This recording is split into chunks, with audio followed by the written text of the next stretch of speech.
Vampire Survivors is one of my favorite all-time games. It's one of the roguelikes I recommend to anybody if they really want to get into it. And overall, it is a game that has so much content and is really, really good. In fact, I would say that that game is definitely worth your time. But today, we're not talking about Vampire Survivors.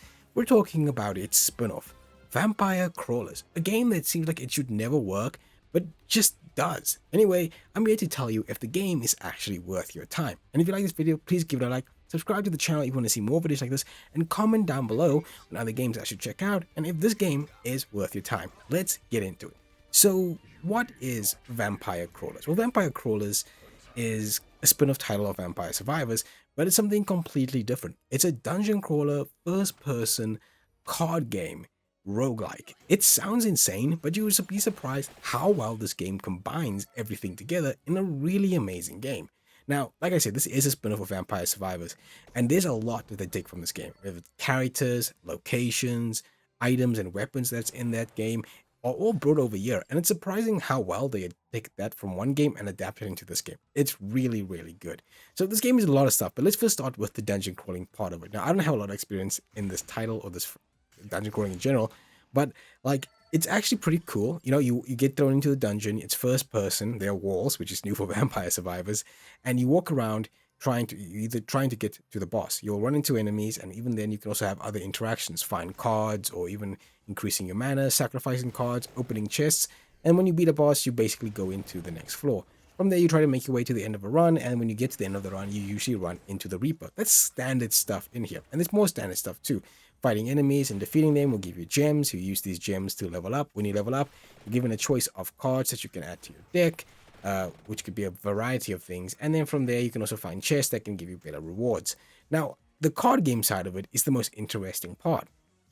On the one end, on the skeleton side, it looks very much like a card game. You've got a mana system, cards cost mana for you to play, and on the other side, it's got a lot of stuff going for it. The first thing is the crawlers. Now, the crawlers are, I would say, basically like a leader card. They act as the deck's overall like leader. When you choose a crawler, they're given a specific number of cards that they have, so their cards will always be different with every character you choose.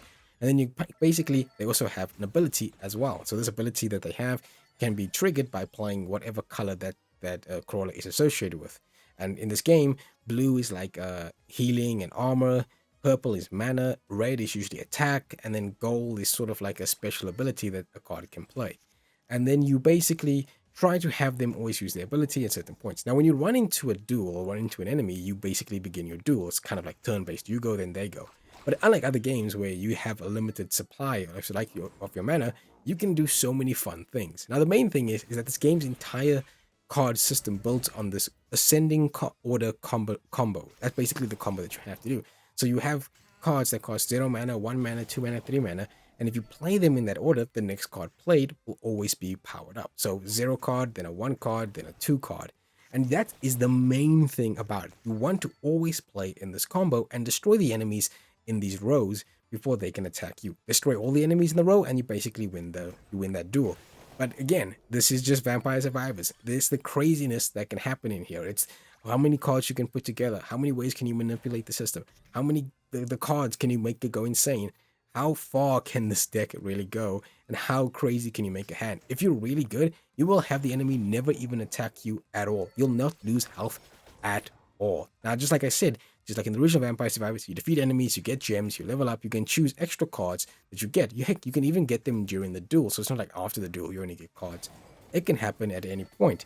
And then they can even be free. You also can get gems, and gems are basically like extra abilities that the cards can get. Some can refund your mana, some can increase your might, your hand, some can allow you to draw, certain things like that. And then again, as you fight the bosses and you beat the bosses, you will get access to chests that will give you much bigger rewards and much better gems. You can also evolve cards. Now, again, this is something from the main game as well. If you get an item and a weapon together, you can evolve these weapons into one weapon, and it can be super powerful. And it also will cost more. And this is the main thing. Just like in that game, you're trying to evolve as much as you can because these will do higher damage. But in this game, where they don't cost anything, it could be that they cost way more. So it's always like they could go from a 3 cost to a 4 cost to a 2 cost to a 3 cost. So it's very important that you always have this rotating cost. But the evil stuff is just really fun. And again, it plays in some craziness that you can get into this game. Heck, you can even defeat bosses and go into overkill and try to destroy them as much as you can before you get before they run out, so you can get more money. Now at the end of every run, you basically will have some money left over, and you're going to use this to buy new crawlers or new updates or new buffs that you can add to your character, like increasing your hand size or your mana storage. You can also upgrade your cards, which can make them have more than one gem slot, which can be really helpful. You can increase their rarity or decrease their rarity. Like, for example, if you always see a card that you hate, but you keep getting it whenever you level up, you can increase the rarity, so it can be harder for it to show up. And then you can decrease the rarity of one that you really like, but it's just, it's a very rare card to have. Arcane cards throw in another mix where it adds as advantages or, passiveness that you can add into it, like having armor carry over between duels, or having mana carry over between duels. So you can have some crazy combinations there is. Now again, this game is all about experimentation. It's all about experimenting, trying to unlock more. And the more you play, the more you get. As for the stages are basically, again, from the main game. You have the forest, you have the library, you've got the dairy plant, there's a freaking awesome castle that you have in there, you have a bridge, and all of them come with their different challenges and level. The harder the level, the bigger the number of the level, like level 1, level 2, level 3, the more flaws you face and the more enemies you get. And of course, you also unlock stuff as you go on, like a fast mode.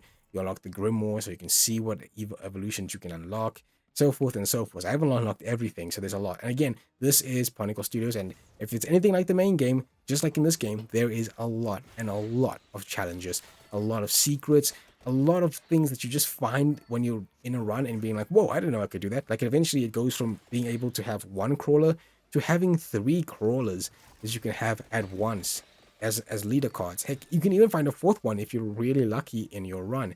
And again, there's all those challenges that you do to unlock more crawlers, more advantages, more different game modes, because you don't unlock the fast mode at first. It takes a while before the fast mode even gets added in, because you have to go to a certain level and beat it. In fact, I haven't beaten all the levels. I'm stuck on the bridge area, which is a really hard level to beat.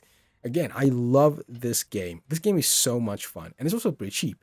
Now, I will say this, though, that the game does have some issues. One, you can't check your deck all the time, which can kind of suck, especially when you're picking up cards, because you're not sure if you have this card or not, or you can't remember playing it. So you sometimes pick the same card again because you're like, whoa, I don't know, I couldn't remember if I had that card or not. Now again, this is something again in the main game, but you can easily see what items and weapons you have, and there's not that many you can pick up. But in this game, you can have a deck of like 30 plus, and you won't even be able to remember what you have, especially if you're playing like in fast mode, or you're playing you're having so much cards in your hand that it can get very crazy. So that's pretty annoying. And also, it's really hard to find evolutions. In the main game, you pick up 2 cards to get 2 weapons and an item together, and you can make an evolution pretty quickly if you find a chest. In this game, it can suck because, again, some cards can be completely destroyed after you play them because they're just meant to buff a certain thing.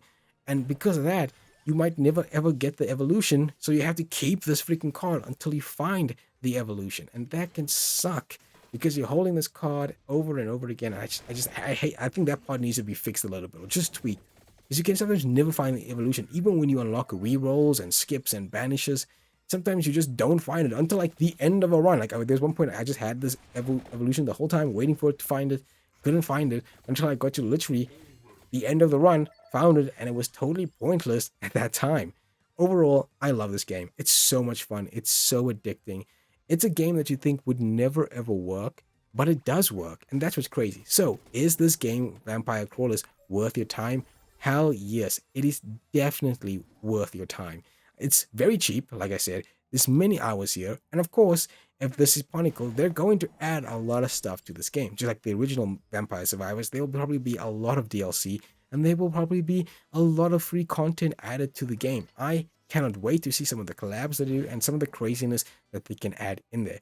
Overall, if you're not sure if you're going to like the game, do download the DLC, the demo, because there is a demo out there, and it gives you the first level to play with. So I recommend checking it out and seeing if you really like it or not by downloading the demo. Overall, this game is definitely worth your time. I enjoyed it so much, and I definitely want to see if any of you have played it. And if you haven't played Vampire Survivors, that's another one you should definitely pick up. Again, it's super cheap, tons of DLC, tons of content, and you will spend hours of it. It's also available everywhere, even on mobile, Vampire Survivors. I'm not sure about Crawlers. I think Crawlers is available everywhere, but I cannot be 100% sure on that. Overall, I enjoyed the hell out of this game.